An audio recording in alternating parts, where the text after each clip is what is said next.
Matityahu,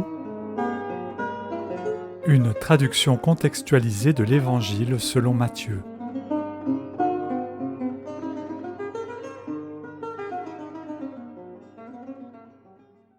Tandis qu'il marchait le long de la mer de Galilée, il vit deux frères, Shimon, surnommé Pierre, et son frère Andreas, en train de jeter un grand filet dans la mer. Effectivement, c'étaient des pêcheurs.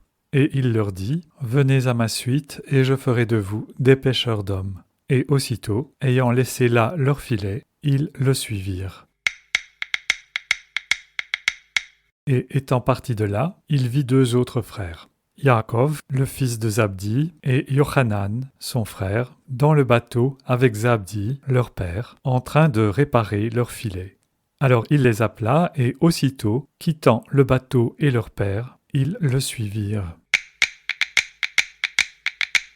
Et il parcourut toute la Galilée, en enseignant dans leur synagogue, en prêchant la bonne nouvelle du royaume, en guérissant chacune des infirmités et des maladies parmi la population. Et les nouvelles à son sujet se répandirent jusqu'aux confins de la Syrie. Et ils lui amenèrent tous les infirmes et les porteurs de toutes sortes de maladies, tant de douleurs oppressantes, d'épilepsie et de paralysie, que des cas de possession démoniaque. Et il les guérit. Alors, provenant des districts de la Galilée et de la Décapole, de Jérusalem et du pays de Judée, ainsi que d'au-delà le Jourdain, de grandes foules se mirent à le suivre. À la vue des foules, il gravit la montagne. Lorsqu'il se fut assis, ses disciples s'approchèrent de lui. Il ouvrit la bouche pour les enseigner. Il dit « Bénis soient les pauvres de cœur, car le royaume des cieux est à eux. Bénis soient ceux qui portent le deuil, car ils vont être réconfortés. Bénis soient les doux, car ils vont hériter de la terre. Bénis soient ceux qui ont faim et soif de justice, car ils vont être comblés. Bénis soient les miséricordieux, car ils vont obtenir miséricorde. Bénis soient ceux dont le cœur est pur, car ils vont voir Yahweh. Bénis soient les artisans de paix, car ils vont être appelés fils d'Élohim. Bénis soient ceux qui ont été persécutés à cause de la justice, car le royaume des cieux leur appartient. Bénis serez-vous lorsqu'ils vous insulteront, vous persécuteront et diront toutes sortes de méchancetés à votre encontre à cause de moi. Réjouissez-vous et exultez, car grande est la récompense qui vous attend dans les cieux. De fait, c'est de cette façon qu'ils persécutèrent les prophètes qui vous ont précédés.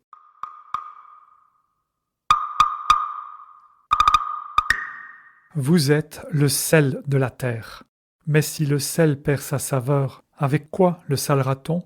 Il n'est plus bon à rien qu'à être jeté dehors où il sera piétiné par les hommes.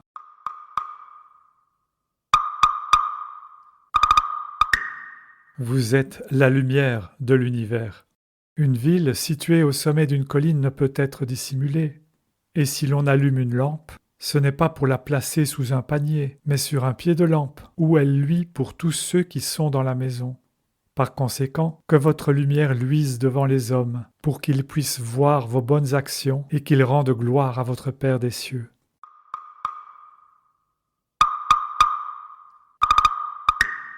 N'allez pas penser que je sois venu pour abolir la Torah ou les prophètes. Je ne suis pas venu pour abolir, mais pour accomplir. Amen, vous dis-je, jusqu'à ce que tout ait été rendu manifeste, tant que n'auront pas disparu et le ciel et la terre, pas un seul iode, ni un seul point ne seront effacés de la Torah. Si donc quelqu'un brise le moindre de ces commandements et enseigne à autrui à faire autant, il sera considéré comme insignifiant dans le royaume des cieux. Par contre, quiconque les pratiquera et les enseignera sera considéré comme important dans le royaume des cieux.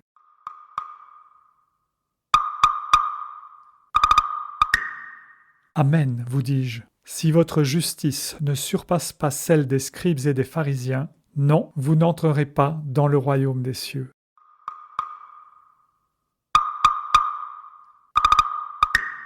Vous avez entendu qu'il a été dit aux anciens « Tu ne tueras pas », et quiconque tuera sera passible du jugement. Mais moi, je vous dis que quiconque se met en colère contre son frère sera passible du jugement.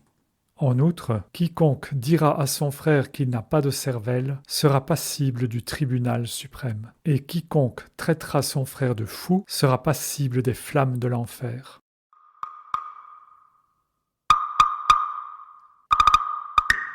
Donc, si tu t'en vas apporter ton offrande à l'autel, et que là, tu te souviens que ton frère a un grief contre toi, abandonne ton offrande devant l'autel et va d'abord te réconcilier avec ton frère. Alors seulement, reviens faire ton offrande.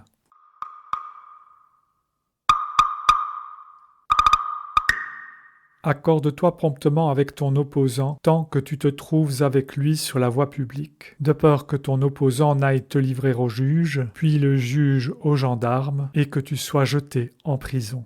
Amen, te dis-je, tu n'en sortiras pas avant d'avoir versé l'intégralité de l'amende.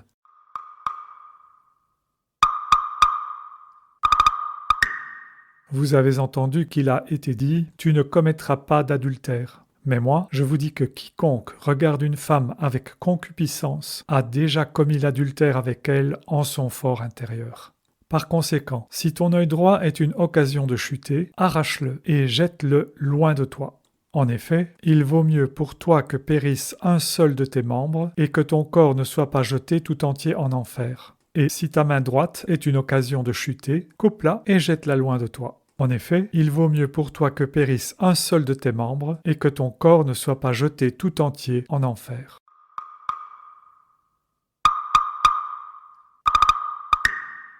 Il a aussi été dit, si quelqu'un répudie son épouse, qu'il lui fasse parvenir une lettre de divorce. Mais moi, je vous dis que, exception faite des cas d'immoralité sexuelle, quiconque répudie son épouse l'expose à l'adultère et que quiconque l'épousera après sa répudiation commettra un adultère.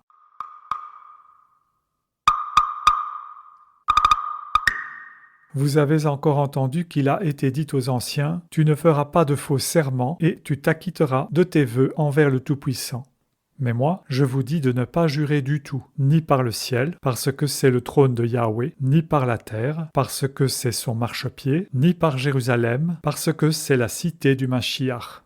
Ne jure pas non plus par ta tête, parce que tu n'as pas la capacité de blanchir ou noircir un seul de tes cheveux.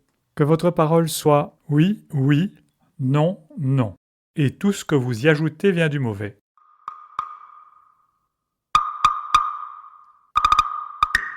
Vous avez entendu qu'il a été dit « œil pour œil et dent pour dent ». Mais moi, je vous dis de ne pas rivaliser avec la méchanceté, et à quiconque te frappe sur la joue droite, présente-lui aussi l'autre. Et à celui qui veut te faire un procès pour obtenir ta tunique, laisse-lui aussi ton manteau. Et si quelqu'un te contraint à faire 1,5 km, accompagne-le sur 3. Donne à quiconque te le demande, et ne te détourne pas de celui qui désire t'emprunter.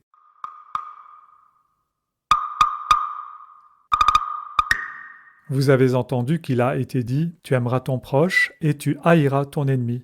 Mais moi, je vous dis « Aimez vos ennemis et priez pour ceux qui vous persécutent. Bénissez ceux qui vous maudissent, faites du bien à ceux qui vous accusent injustement et qui vous haïssent, afin que vous soyez les fils de votre Père des cieux. Car il fait se lever le soleil sur les mauvais comme sur les bons, et il envoie la pluie sur les justes comme sur les injustes. Car si vous aimez ceux qui vous aiment, quel bénéfice en tirez-vous? Les collecteurs d'impôts n'en font-ils pas autant? Et si vous ne saluez que vos frères, que faites-vous d'extraordinaire? Les païens ne font-ils pas pareil? Soyez donc parfaits comme votre Père des cieux est parfait.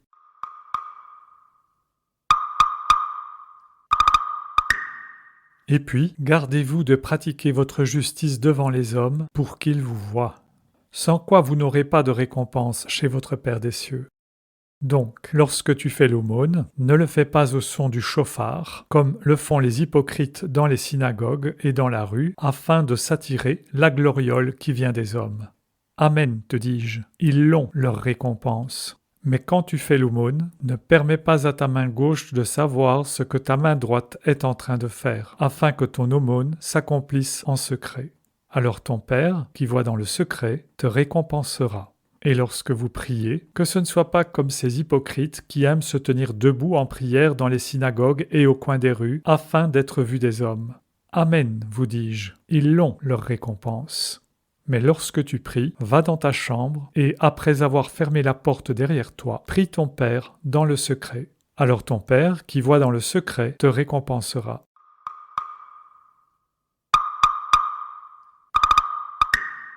Et quand vous êtes en prière, ne répétez pas indéfiniment les mêmes mots, comme le font ces païens qui pensent qu'ils finiront par être exaucés à force de multiplier les vaines paroles. Ne les imitez donc pas, car Yahweh, votre Père, connaît vos besoins avant que vous ne les lui exprimiez.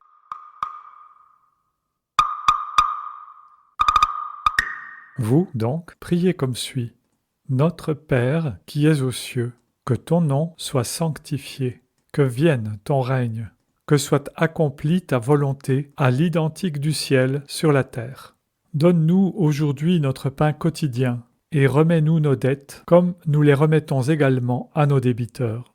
Ne nous abandonne pas dans l'épreuve, mais délivre-nous du méchant. Car à toi sont, pour les âges sans fin, la royauté et la puissance et la gloire. Amen.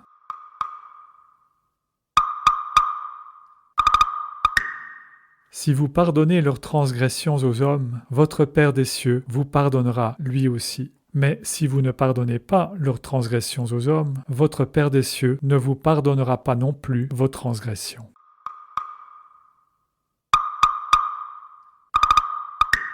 Et lorsque vous jeûnez, n'ayez pas l'air renfrogné comme les hypocrites.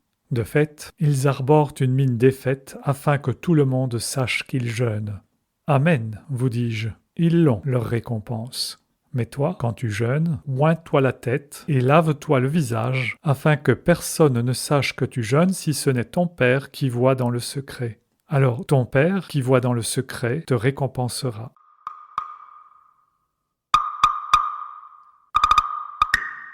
Ne vous constituez pas de trésors sur la terre, où rongent les mites et la rouille, et où les voleurs entrent par effraction et dérobent. Mais constituez-vous un magot dans le ciel, où ne rongent ni les mites ni la rouille, et où les voleurs ne peuvent entrer par effraction et dérober. Car là où se trouve ton trésor, là aussi se trouvera ton cœur.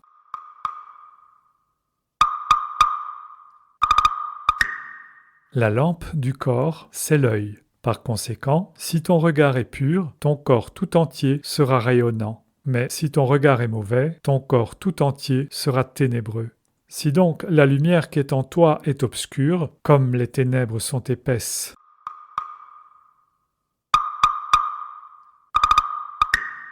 personne n'est capable de servir deux maîtres.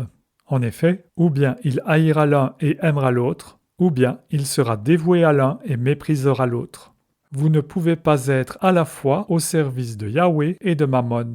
Voilà pourquoi je vous commande de ne pas vous faire du souci pour votre vie, que ce soit pour la nourriture ou la boisson, ni pour votre corps, au sujet de ce que vous allez porter comme vêtements. La vie n'est-elle pas plus importante que la nourriture, et le corps plus important que le vêtement? Observez les oiseaux du ciel. Ils ne sèment pas, ne moissonnent pas, et n'engrangent pas. C'est votre Père des cieux qui les nourrit. Ne valez-vous pas beaucoup plus qu'eux?